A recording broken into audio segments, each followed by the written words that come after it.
is not covered by health insurance.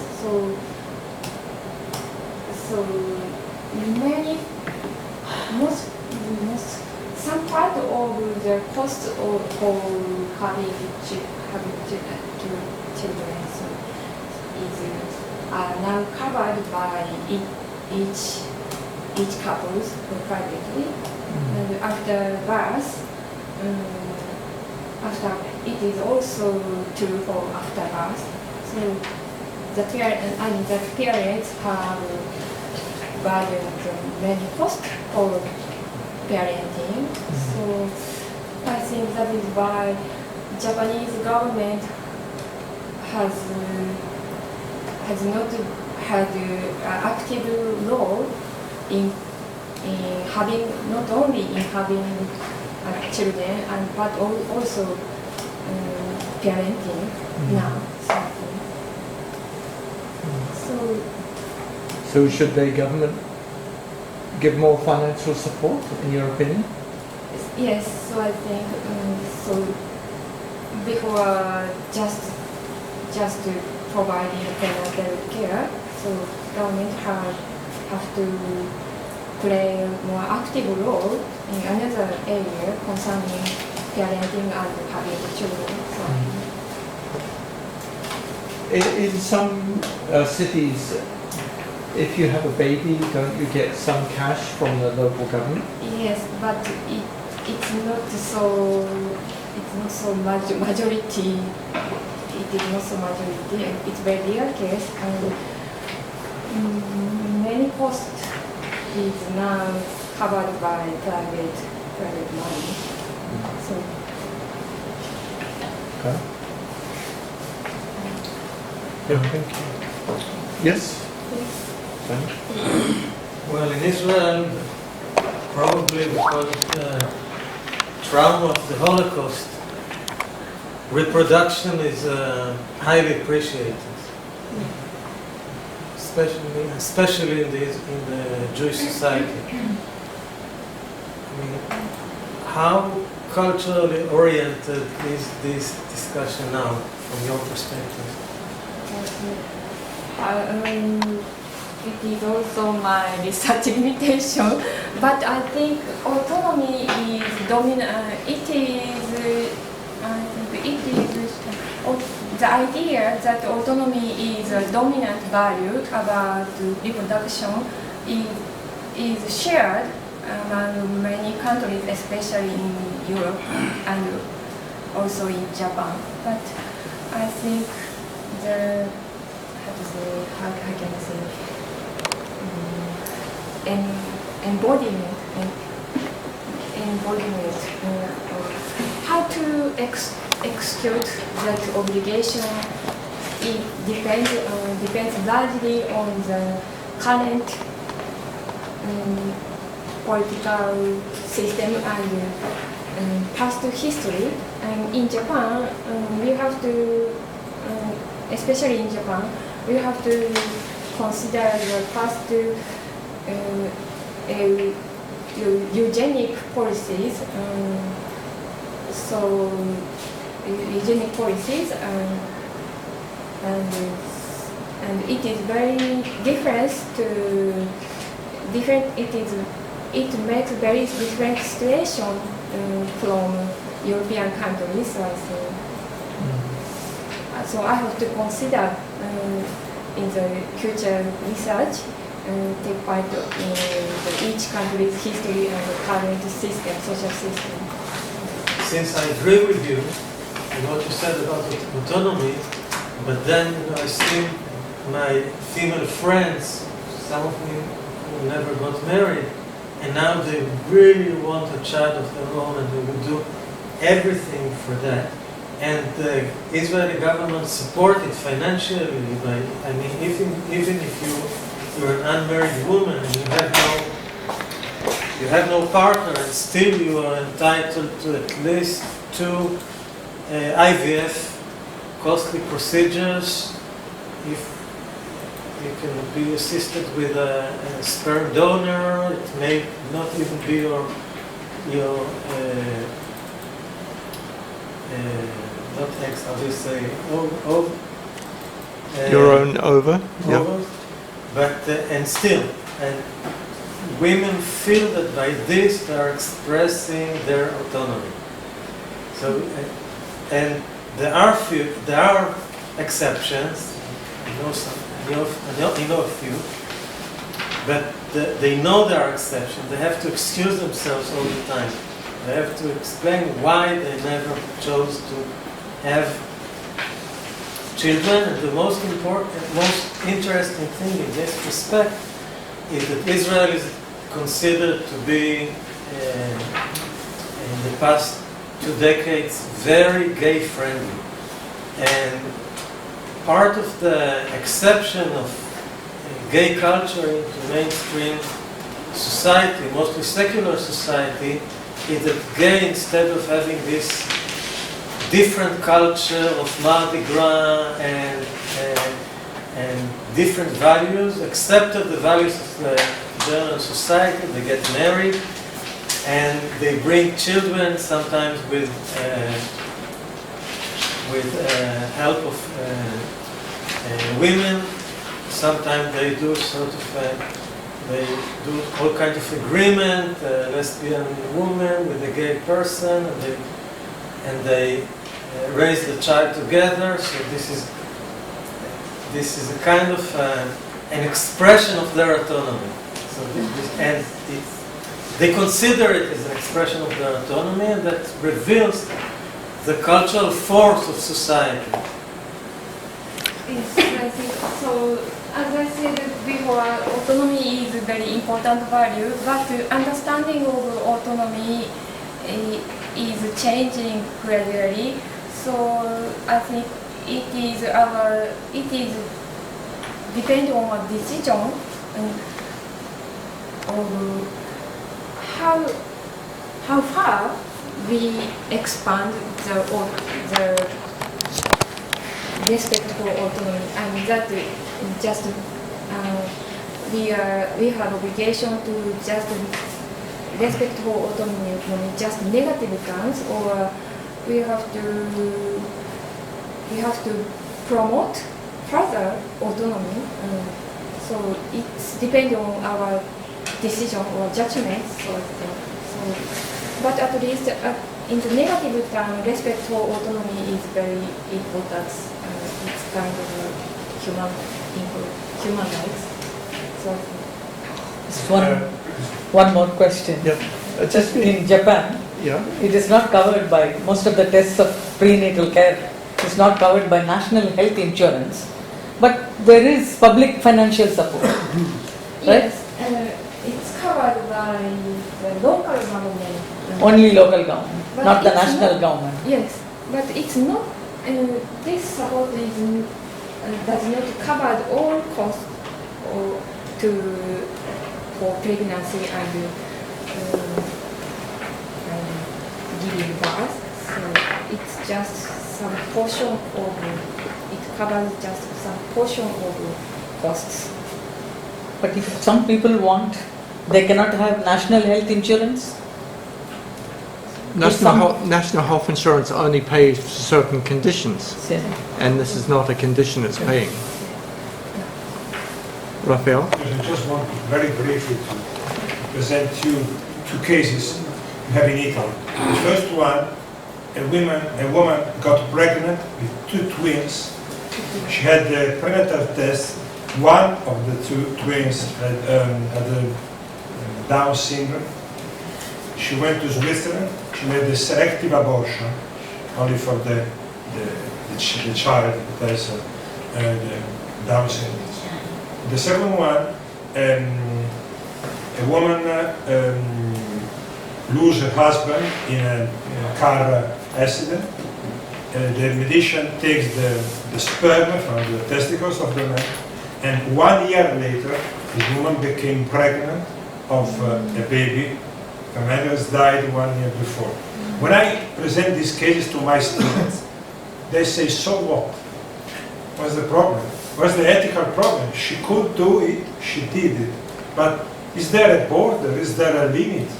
Is there a limit to the autonomy, to the desire to to have children. This woman, I respect the desire of the second woman to become mother, but she is pregnant now. Just some months ago, maybe the baby is born. But she is pregnant. The baby who lost his father 1 year before, Yes. and had half chromosome of a man who's died 1 year before. So what is the limit? I think It's a difficult question, of course. second case is post-mortem reproduction. So even in Japan, about such, there are the public, there are legal decision about such case, and there are also the guidelines or public opinions relating to this case. And I also think, I also agree with that outline that policy is to prohibit the post-mortem reproduction. So it means that that does not include the reproductive autonomy, does not include such kind of using technology. So, and first case is very difficult problem, so it's a case, so I think. But at least I think it is more questionable that the government prohibits to abortion in such case. So I think so. It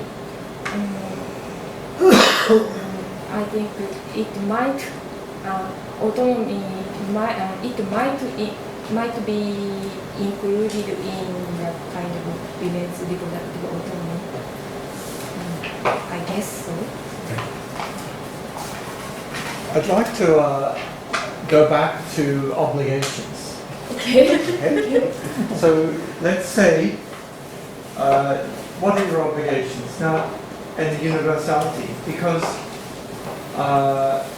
military service is an obligation in many countries, but if I have a disability or a condition, I'm excused from that obligation. In a sense, fertility is similar, that we may be infertile and then we're excused from the obligation. So you take a country like Israel, it becomes a cultural obligation to have a child. Everybody needs to have a child.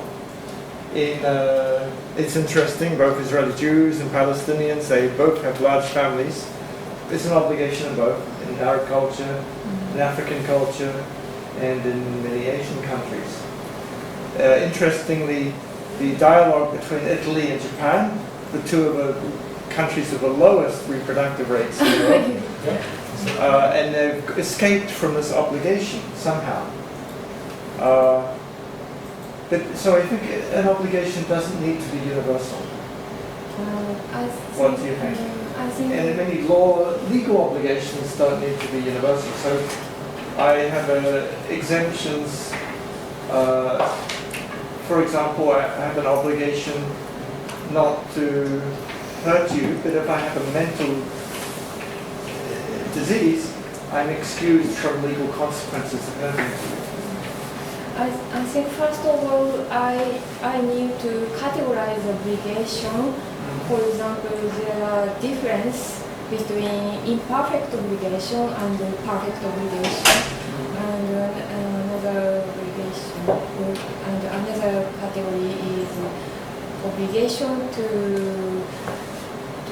respect for negative rights, to respect rights in negative meaning, and obligation to respect some rights in more positive rights. So it is very important to first of all categorize obligation, many kind of obligations, and with regard to the obligation to have a children, I think it might be an imperfect obligation, so categorized as imperfect obligation, not perfect obligation. So I mean that if it is a perfect obligation, it falls on all agents, but in the case of the imperfect obligation, it does not fall on all agents. So in particular situation, particular person. So first of all, I think it is important to what obligation and what action is categorized as perfect obligation. So and universal criteria of universality is might be more strong in the case of perfect obligation. So, but I need to do more consideration about. Yeah, so I think also occupation. So you are a faculty. You have an obligation to fulfill your job duties. Yeah. And if you don't fulfill those job duties perfectly, you will lose your job. However, not everybody has your job. They may have even no job. Okay, but if you're in some cultures, if you get married, it becomes the obligation. You must have children for the family line. And it becomes like a profession as a husband or wife, but you need to fulfill your duty. Now it's like that. Now, let's say we can also have in times of eugenics enforced policy that no Down syndrome baby will be born, let's say. So that would become the obligation for everybody to have an abortion. We had that in some cases in history. Okay. So that you would say that's maybe an unethical enforcement, which I agree is unethical.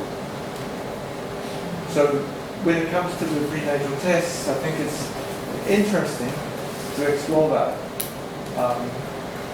But maybe get some ideas from the comments here for the continuing research, because at different times we had obligation to, for example, let's say your family owns a small business. Then the children of that small business, it becomes an obligation that somebody has to continue a business. A farmer who owns property, at least someone in that family has to be the farmer in the future to keep the property because it's the ancestral land. The emperor, somebody in the imperial family has to be the emperor next time. It's an obligation, a perfect obligation. How do you think? So the imperial family is obliged to have an ancestor, a descendant. Question, with regard to the problem about concerning the provision of prenatal testing, the question is not private, it's public question. Yeah. So first of all, we have to identify which kind of act is obligation for government and for all students. So I think it's important to divide private question and public question first of all. And in the case of public question, it is important to identify the obligation which falls on all persons or some governmental section. What about, so let's say if we take the concept of familial autonomy, your body is no longer yours, it's the family's body. So you actually, your obligation is to continue the family line. It's no longer, it's not your body. So you could relate it to the discussions of autonomy. That if autonomy is, we don't have individual autonomy, we have familial autonomy. So therefore, the obligation is no longer an individual obligation, it's a familial obligation, but it means it's an obligation for you. In that case, and if you're a public property, like the emperor family is a public property, it's no longer individual, they're public property, they have an obligation to fulfill their function. So that would be maybe some interesting examples. Because you could, your obligation, if your unit is a family, or your unit is, let's say you're the head of the religion, the Pope. Now, the Pope has an obligation to his family, which is the church. Even if his obligation is not to make children, usually, it's more, unless, well, often they do make children, but they're not publicly acknowledged. But the children are the church, a religious leader, or the Dalai Lama, which is inherited. So, well, not really inherited, spiritually inherited. So it's not your, maybe not your genetic relation, but spiritually somebody's going to be the next Dalai Lama. In Nepal, you have the honorary child queen. You know, for example, she has an obligation to perform her function. Maybe that's interesting to explore, because obligations are, as you say, some are public, some are private. Reproduction is, so maybe my obligation to have a child is because my great-great-great-grandfather obliged me to morally keep the line coming.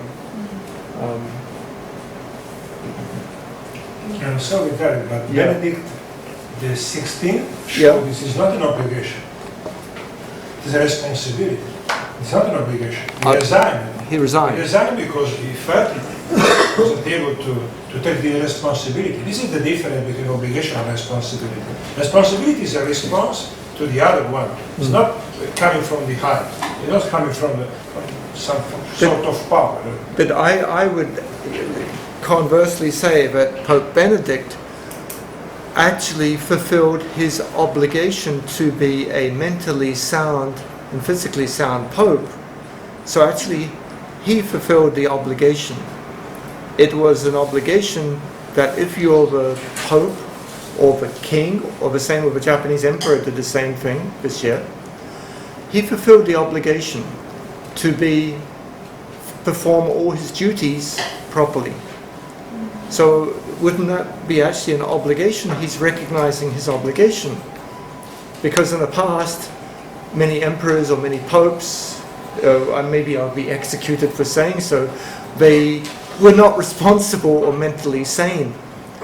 But actually these two examples, I think actually aren't they exercising the obligatory role of their duty, that they're actually taking their obligation much more seriously.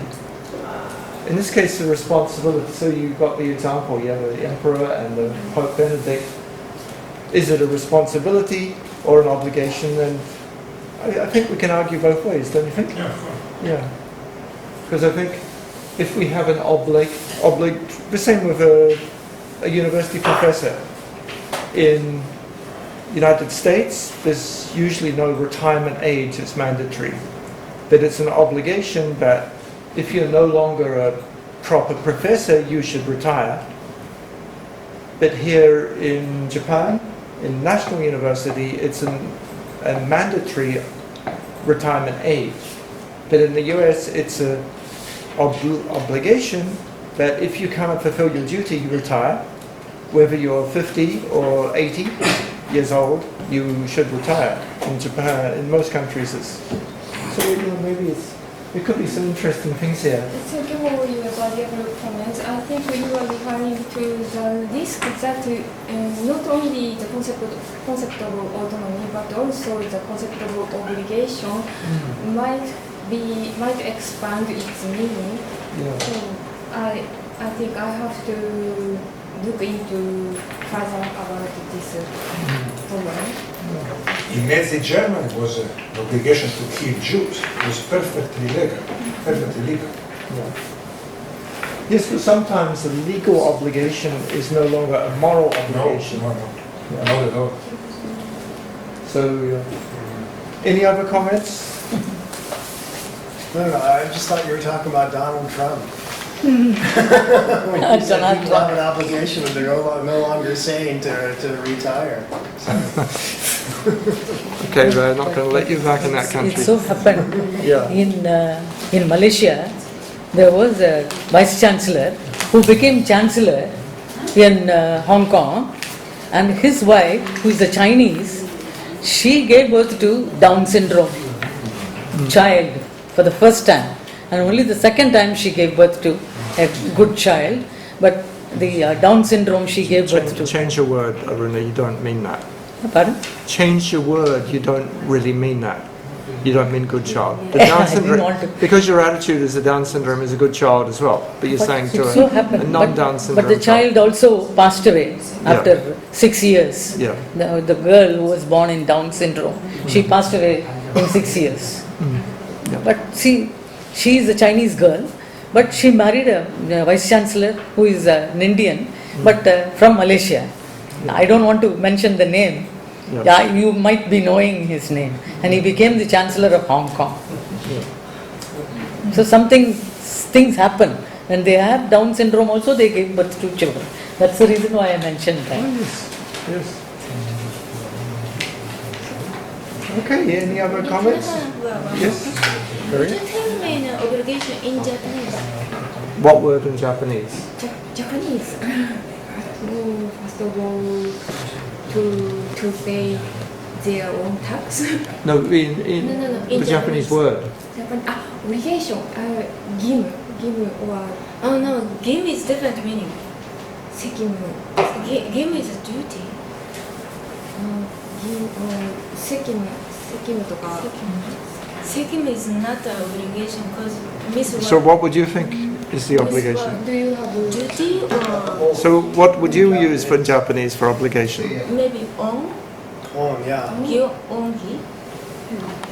Richard, what would you use? That's why Daryl argued At with least me. in the argument of O'Neill, she used the obligation interchangeably with duty. So This obligation, for example, we use Daryl gave me a chance to do a presentation. That's why I have an obligation to him. So what word do you use for that? Onga in Japanese. Yeah, I was just going to say, with my students, we talk about obligations and we try to translate it into Japanese, and it seems like the English word obligation and the various Japanese words like gimu and on and even giri, they don't quite map exactly onto the concept of obligation in English. It's a linguistic relativity. thank you for very important. Mistranslation, I think. Seppuku was an obligation.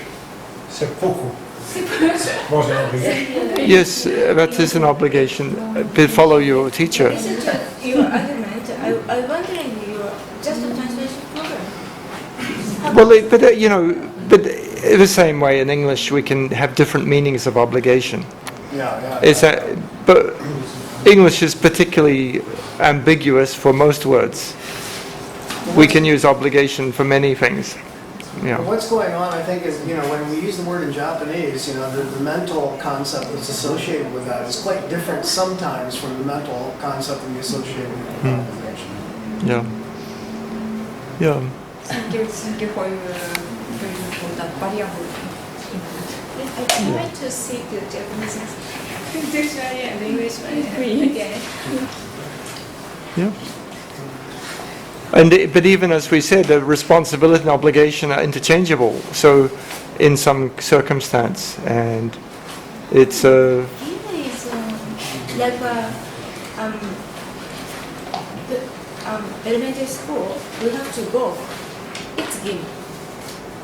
yep. But But it's a- parents' obligation, not children's obligation. But it is the children. Example of given. In this case, given means parents' obligation, not students' obligation. I would still say it's the children's obligation. So when's the age of obligation? The age of legal, moral,